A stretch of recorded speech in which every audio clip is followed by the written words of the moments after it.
हुकूमती मुज़ाकराती कमेटी की MKM के रहनुमाओं से मुलाकात। हुकूमती वफ्द की MKM से हिमायत जारी रखने की दरख्वास्त।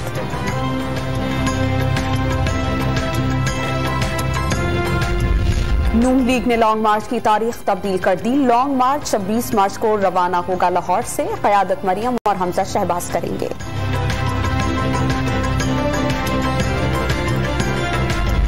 यौम पाकिस्तान पर ऐवान सदर में सिविल एजाजात की तकसीम करने की तकरीब। सदर मुमलिकत ने मुख्तलिफ शोबों में नुमाया कारकर्दगी का मुजाहरा करने वाली शख्सियात को एजाजात से नवाजा।